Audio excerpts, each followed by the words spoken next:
set? I am. Okay. Poo. It's recording? Okay, guys. How was the coffee? And the croissants? Was there some lasagna? No. That was lasagna? What? Why didn't you say so? No, so now our second speaker, it's another, let's say, severe case of Wanderlust illness, if you can say so. He's a person who has traveled a lot, which you'll be hearing some of his stories, of course, today. Valerio has been with the company for already 2 years now, and since last year he's a part of the learning and development team, and he's pretty much one of the first faces every new joiner sees. And why is that a good thing? You're about to understand. So let me hear it.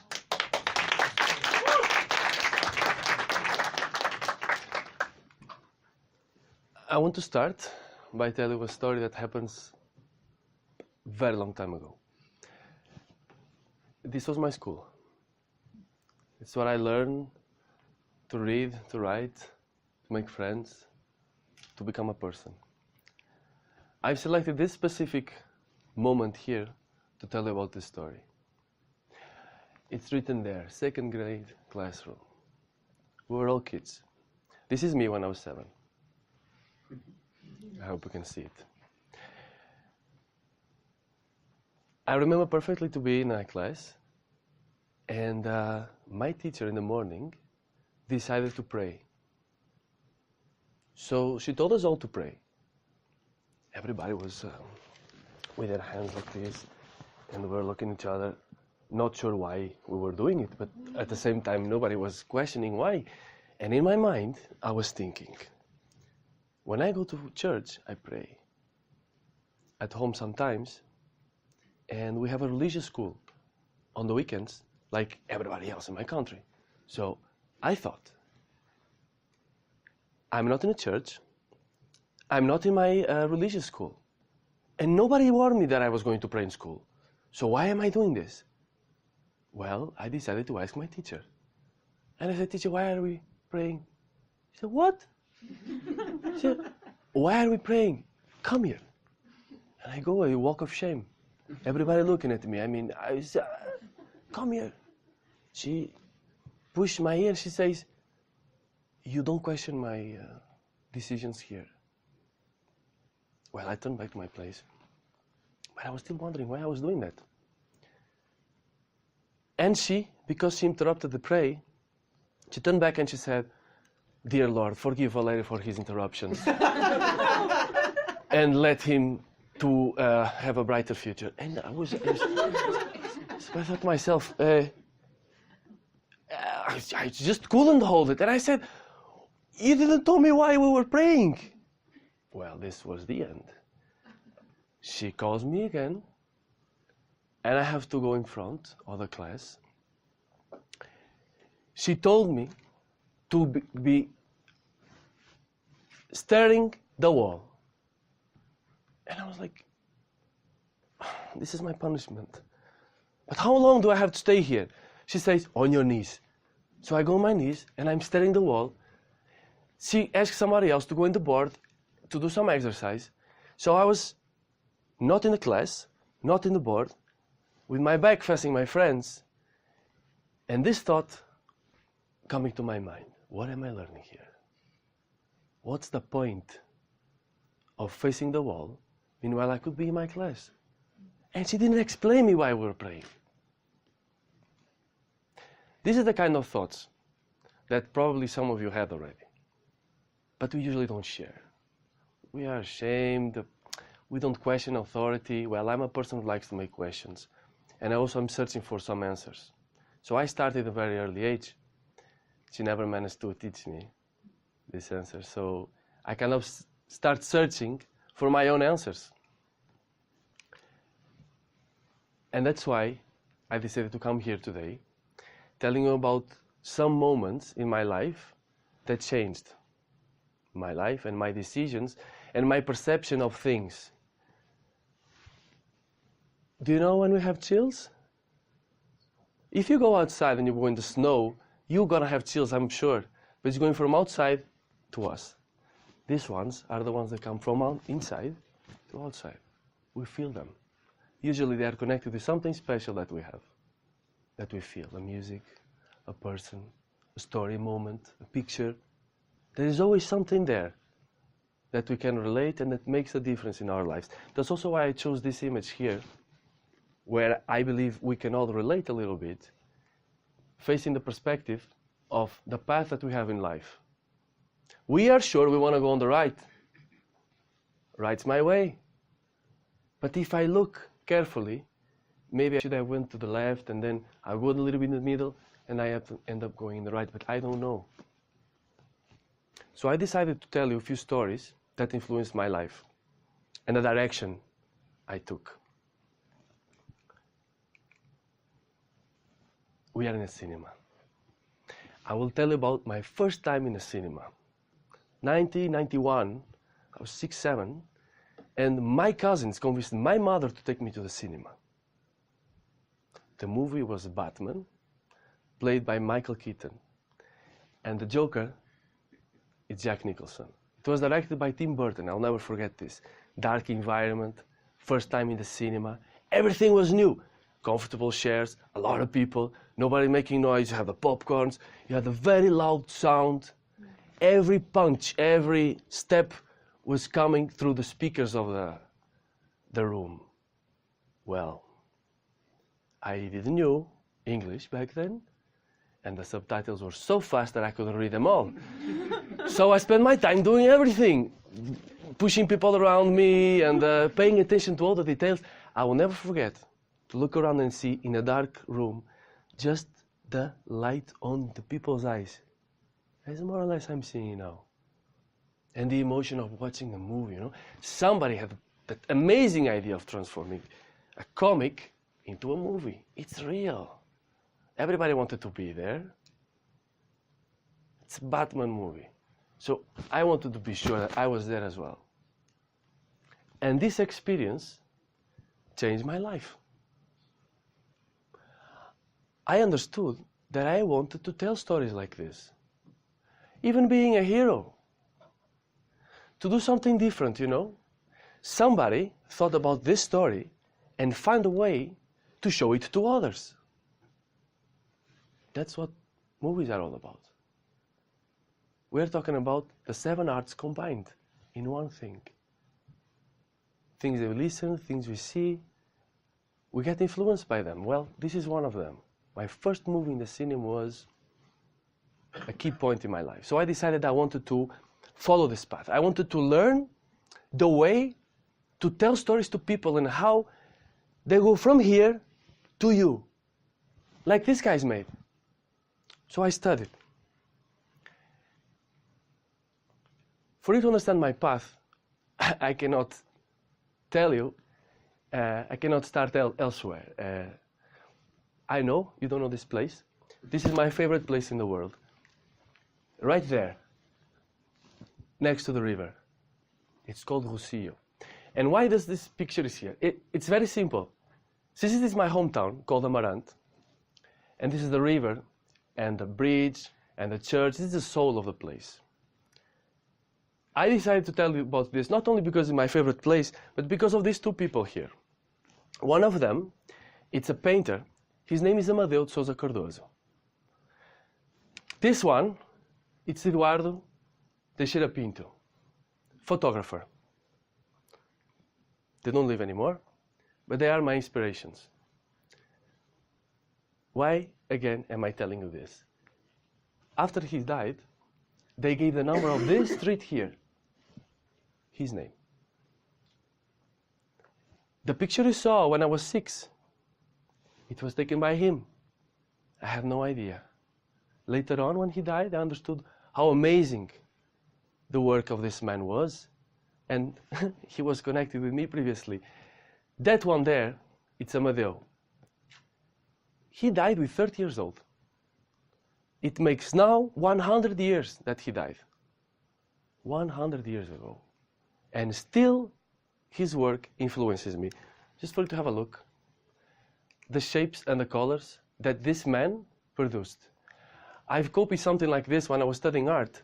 And this part here, it says entrance. So I have it at my homes. I want to make sure everybody knows that I love him and how much it influenced. This one here is just the house of his neighbor. Something simple. A man that comes from the same roots as I come decided that he wanted to travel. He wanted to learn more. He wanted to express his ideas and his feelings to the world. So he went in Paris. As you can imagine, Paris before 900. He got influenced by the main artists of his generation. And you can see the way he expressed himself. Truth is that even after he learned all these things and he went to the big city, getting all influenced, learning techniques, where did he went after? To his hometown. So all the inspiration he found, all the ways he learned how to express himself, he ended up painting his neighbor's house with all his technique. He exposed in America. He's a visionary guy. He made a guide of his own exposition. Nobody was doing this. So his ideas were put into practice, and in the end his inspiration was coming from the place where he was born. Same thing here. Eduardo Teixeira Pinto. In a small place, you can always choose the perspective that you want. You have a camera, and that frame there, you choose. Nobody was wake up at this time, unless the guy in the boat and the guy with the camera. Because he knew how magic he could capture the moment. There, just three people talking. But look at this. The fog, the lights, the lines. This is a vision of a person who sees things differently. He chose a different perspective. That's why I admire these people. And in a way, I wanted to be like them. So I started studying, and I went to the university, and I also studied in the national TV.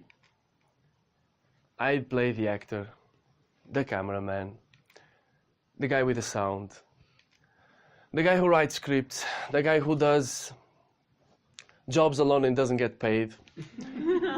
I'm the guy who filmed at TEDx, dreaming one day to have something like that, like I'm having now. And I did promotional videos, video clips, everything which would teach me how to express myself or how to make the others express themselves as well. It's important for me.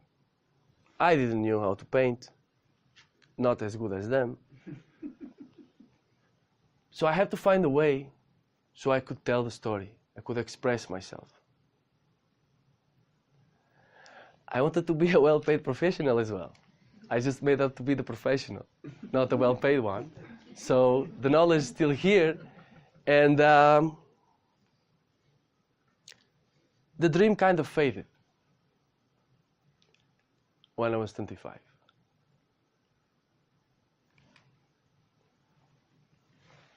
I got sick. The job wasn't well paid. And I stopped believing in this dream. It wasn't my thing anymore. So I needed something good. I needed to be inspired. I was at home, sleepy, when I got this call asking me, do you want to be a participant in a youth exchange? What's a youth exchange? What do you want? Why do you want me there? Well, we need a Portuguese because we're going to have 20, 25 people from a lot of different countries, and we were thinking that you fit the profile, so maybe you can participate. It was the best invitation they could have made me. I accepted, and it changed my life. I was together in a group. I'm here. This girl is from Ukraine. This guy is from Cyprus. She's Polish. And that girl over there, she's from Turkey. We had games. We had, let me tell you something. What we do here is non-formal education. So you have formal education at school. Yeah? You have informal education while we learn each other, just by sitting in a bar, changing experiences. And then you have non-formal education. So you take a scheme that you can use outside of the classroom. Wow, this was amazing. I could finally express myself in a way that I wasn't either judged, and I could find ways to listen to the others, to share, to build something together, you know? Not just what goes in my mind, but whatever goes in our mind. If we choose a topic and we select it together, you give a little bit, you give a little bit more. So my idea about this topic is so much wider than if I just build it myself. And I understood all of this with all these amazing people. So when I realized there is something like this, and I can be part of it, I was sure that that was my way. I don't know much about this, but I want to know more. So in the end of this amazing week, I couldn't let it to just go home and continue my thing. So I was invited because I was so excited about this. And these are pictures that I took for the first time I went in Italy. So I was just a participant, but I was pretty sure I wanted to be a trainer. When I was sitting down, looking at them speaking, I was thinking, I'm not doing anything here. I want to be there. I want to make people talk. I want to listen to their ideas. I want to make something special from this. So I went to my first training for trainers. Here we are doing some activities. Some of them we couldn't speak. Some of them we couldn't let our hands go, so we had to pass all of us to the same obstacles. Team building stuff. What is this thing? What is it worth it? Here you can see that we are taking our shoes off because this is like a minefield, but there's nothing there. So we had to learn from our mistakes. That's why we left, you can see here, we left our shoes to mark the places where we couldn't go. Working together, learning how to take the best of each one of us. You see? Here is a deaf community of Palermo. For the first time in a very long time, I couldn't speak. I was starting to speak, they say, you have to express everything with your hands. Not because they're Italian. But because there was another way to express. And this is the game, so, as you can see here, it's called Euro Games. So, tools for inclusion. Disability and disability. What is this disability? A different ability to do things. So people don't know less than me. They know it in a different way. So why not to use it? After this, I went to volunteering in Italy. So during this period, I had a chance to put in practice my two passions. This exchange had people from France, from Tunisia, from Italy, from Portugal. Where are they coming from? France, Poland, and Greece. I was responsible to film their martial arts youth exchange. So you can see here, they have the dragon, so they were having martial arts in the morning, learning how to use the dragon, and in the afternoon, I was responsible for the activities. So filming in the morning, trainer in the afternoon. In the night, I was editing. It was very tiring, but believe me, it paid. This is an activity I used to do, which is a pizza. So every one of us, we select a topic and we paint what that topic means to us on a slice. And the last one would be painted by all of us. So behind me, you have lasca, l'amour, amor, armastos, amore. This is 5 different ways to say love. Lubov. There wasn't Bulgarians there. They did it by themselves. We create a structure and they managed how to express their feelings towards each other, towards the definition of tolerance, of love, of discrimination. Just let people to flow. I thought this was amazing. I remember a tip that my first real trainer told me. We were so excited about all the ideas that we were having. And I asked him, how do you do this? He said, I do nothing. You do it by yourself. Huh? What do you mean? I create the context and you explore it. And I thought, wow, this is what I have to do. So I tried it. I've been perfecting it as well. So this journey continues. And I had this, do you know where is this place? This is Tbilisi in Georgia. This is one of the trainings. And I was with my mindset, I really wanted to make these trainings to happen for everyone. So,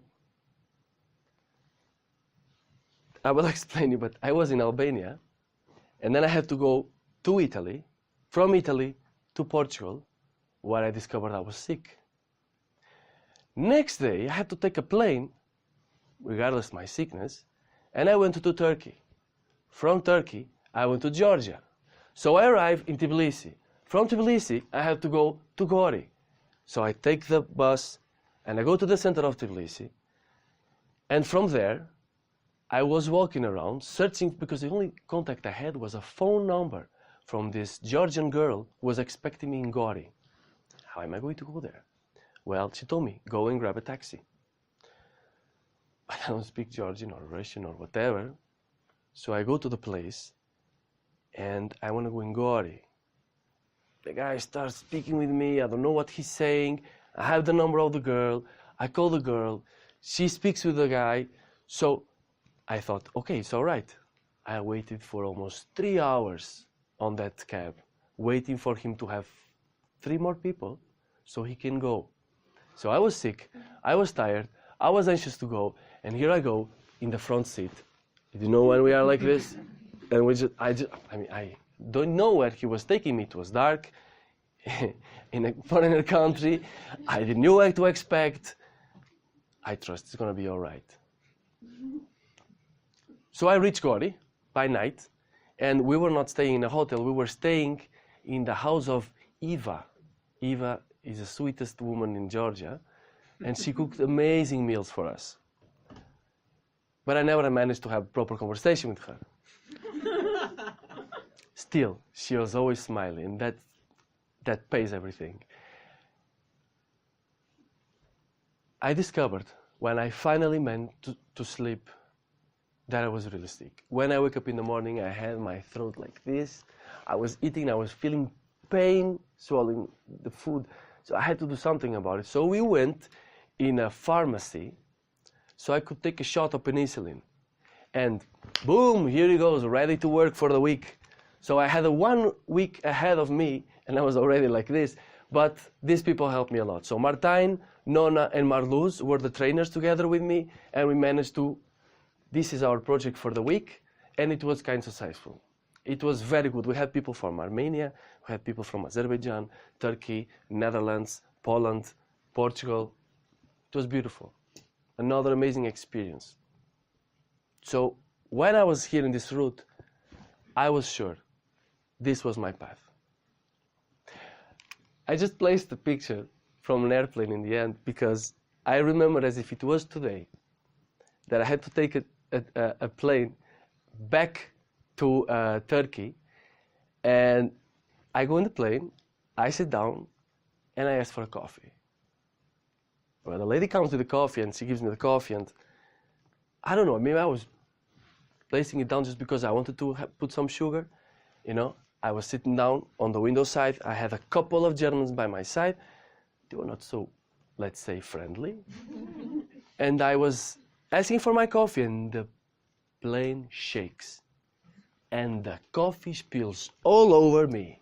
So I was burned because it was hot, and I was wet. And believe me, it's very uncomfortable when you're sitting in a plane, you have your wet. So they looked at me, no words said. Those looks said everything. It's not that I was feeling bad. I mean, I was feeling even worse just by the way they were speaking. I mean, you see, Zari, they were judging me. So I decide to get up, go in the bathroom, clean myself, come back. Yeah, I'm gonna take another coffee this time. And I ask for it, and the lady brings it. And just to be sure that nothing would happen, I place it there. And I thought, okay, let me just take something. What happens? the plane. And the coffee again. For the second time. I swear to you, this is true. I felt so uncomfortable, and I was avoiding to see their faces. I was already feeling so bad. But you know what? They don't know me. They couldn't judge me for that stupid moment. So I stand up and I asked if I go in the bathroom again. But I didn't ask for a third coffee. I think it would be too much if that thing would happen again. Since then, I think I haven't never taken coffee again in the plane. I want to tell you about something. This is a picture from Macedonia. Mavrovo, I think that's the name. This is a church that they got underwater. So this is like an artificial lake. And we were having a training course. So it was YU University. So the association I'm connected with, they are from Brussels. So they organize all these trainings that I was part of. And in their anniversary, they make always something special. As you can see, we're like 50 people from all around. And we do all this, we spent like almost 3 weeks of activities traveling, back then it was in Macedonia, all together, learning, experiencing, living, thinking together for an outcome. This is the whole group. And I met amazing people here. We have, again, Netherlands, Romania, Bosnia, Albania, Russia. This kind of multicultural environment, okay, go ahead, made me realize again that this is what I needed. Drinking from all these cultures can enrich me more than take from me. And I was having the chance to having sessions with them, to make them to follow the path that I had followed, and to see their realization when they were learning something. Their eyes were shining. They kept a second thinking about it and coming to me. But what about this? What about that? I've been there. I know how it is. It's a personal process. You have to do it yourself. It's good that you make questions. It's good that you're searching for change, that you compare your opinions with the others. Whoa. I came back in Albania. I mean, let me clarify this. Why I was in Albania? It's not normal that a Portuguese is actually in Albania, right? I met this girl in Macedonia, and I understood that it made no sense at all to continue my life without being close to her. Don't laugh that soon. Yeah. So I took a step and I went there. So I was searching for a job. And that's why I had my first job in a call center. What is this? I went for a bike manifestation. So everybody was parking their cars in the bike lane. So almost every week, people from Tirana were creating this manifestation so they could free the lanes. I mean, at least that. If they have them there, at least let them to use. Seems fair to me. So I went in this manifestation, but it was raining. And I didn't have a bike, so they borrowed me a bike. And when I sit down, guess what? The seat was wet. But I didn't notice only when I step up. And I said, oh, how am I going to solve this now? You see? So there was a pavilion, a very big pavilion there. And okay, maybe I can find a way. So I went to my girlfriend there. And of course, I searched for the bathroom immediately. And she was walking around. And when I went outside, she said, I found you a job. What do you mean? I found you a job. Well, how? Come with me. Then we went there, and there's this Alitalia banner there was this guy seated, and he said, "So, you speak Portuguese?" "Yeah, I'm Portuguese." "No, you're not Portuguese." I said, "I am Portuguese." "Can I see your ID?" "Yeah, I can. "Oh, man, you have to work with us. We need you. You have to come to work with us." It's like, wow, nobody ever gave me so much credit for speaking my language. Nice. Nice. Okay, yeah, it's easy for me. He said, "If you want to sign the contract, you have to be here tomorrow at 10. Okay. Just gonna sign the contract and stuff. As you can see, I was perfectly suited for the occasion. This was, I go in this pavilion, in the next day, and everything was different. They had mounted the stage, they had a banner, it says, Punesi, Mundesi, jobs in the world. So they were giving jobs to so many people. And I was the Portuguese there. And guess what? Big thing. So the owner of the company came to say hello to me.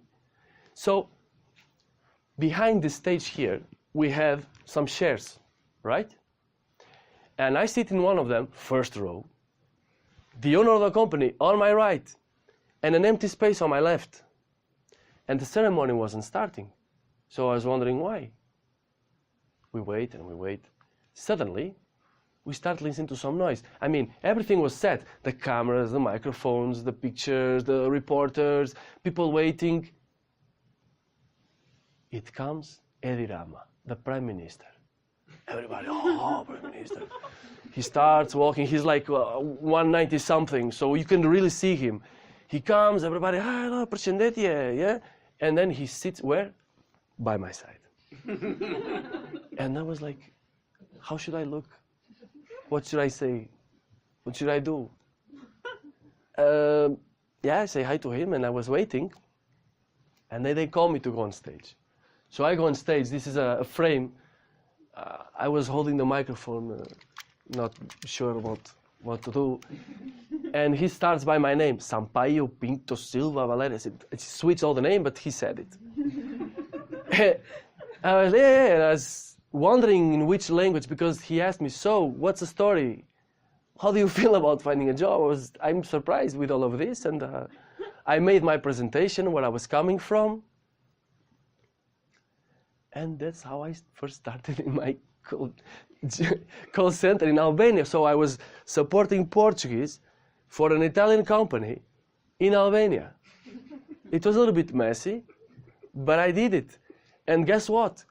On the Prime Minister's Edi Rama Facebook, where they took a picture, me, him, and the owner of the company, which I can't remember the name, and they placed it in Facebook. And what was the comments? I was all happy. Yes, very nice. And then the comments were like, oh my God, what happened to Europe? They have come to Albania to find a job? No, I think we are better than them. So when the Portuguese come to Albania to find a work, something's wrong. This is what I understood. So this is how I first started on my call center. I have two more stories to tell you. One of them was this summer, and it really touched me. And I have a friend here that also went there with me, so he can prove it's right. So we went in Greece in the summer. This is the environment, stage, and here, dancing, it's a girl called Kalin. She's from Lebanon. And we met there together with Yoni from Lebanon, me, Memo from Turkey, Kalin, and the other friend that I can't remember, but I know he's Turkish. Why am I telling you this story? It's summer, it's hot, we're relaxed, sitting down together, sharing ideas, sharing thoughts, discovering where which one of us was coming from. I'm from here, I did this, I did that. Friendly environment, right? This is also my friend Miguel, and this is the place where this moment happened. So this is, you have Yoni, you have Miguel, and I was nearby. So after this, another friend came by, Adi. She was working at the Jewish stand. We're sharing, and she missed the part where we're saying where we're coming from. And when she sits, pay attention. Adi is from Israel. The couple is from Lebanon. the other friends are from Turkey, and we were Portuguese. Laughing, telling stories, and then Adi asks to Kalin, do girls dress like this in Lebanon? Which she said, of course. Relaxing on. That's when first thing strikes my mind. Prejudice. In Portuguese we call preconceito, which means preconceito, before the concept. Having a preconceived idea about someone that you don't know, but you're kind of judging. Right? Especially if it's your neighbor and not so welcome country, let's say like this. After some time, she says this, you know we can only be friends here, right? Well, pause here. What? We can only be friends here? Why? This is so wrong and so right, and it made me think about, no, this is not like this. So, this picture here, it was the second time I had this conversation with Adi in a relaxed environment. We went in Israel, and this picture here, we've sent it to our friends that were in Nepal. So in that festival was born a very strong friendship between us. I told them I was going to speak about them. I would like you to see the hug they give in the end of the festival. I would like you to think about how free we are when nobody else put us limits or rules, and we can think about ourselves the way we want towards the others. Judging less, feeling more. And then you can judge. And then you can take your decision. This moment made me think about a lot of definitions I have in my mind. One thing I'm sure, I want to make more friends. And I want my friends to be as possibly different as they can of each other, because that's an advantage for all of us. Finally, I want to tell you about one very important person in my life. I don't have a picture, but I have a text message. And I will translate it to you. So as you can see, a lot of smiles and a lot of exclamation points. And my aunt has 70 years old. Miquinhas, tia Miquinhas, so Aunt Miquinhas. Very common name for aunts in Portugal. So, as you can see, it was on January 27. I will translate what she said. She said, "Oi, Valerio, hey, how's life? Is everything all right?" She's very, yeah, how is things? She said, "I hope so. We are in Nazaré, which is a town next to the coast, so in the coast, Portugal, celebrating our 49 years of marriage and watching the waves. Surfers only come tomorrow. Valerio, a big kiss and a hug from your uncle." 49 years of marriage. I don't know anyone that made it so far. If it didn't make half, it would be amazing. But 50 years? This is not for everybody. And why did I choose? Because this person decides not to stop learning, decides to use WhatsApp to take pictures, to establishing communication. She is the queen of my family. She managed to put together the people that went 30 years ago to Brazil to be in contact with us. You know why? Because she cares. And she proves it every day that you can be whomever you want and put people together. That's why I'm very inspired with her, and I decided I should talk about her. Thank you for your time.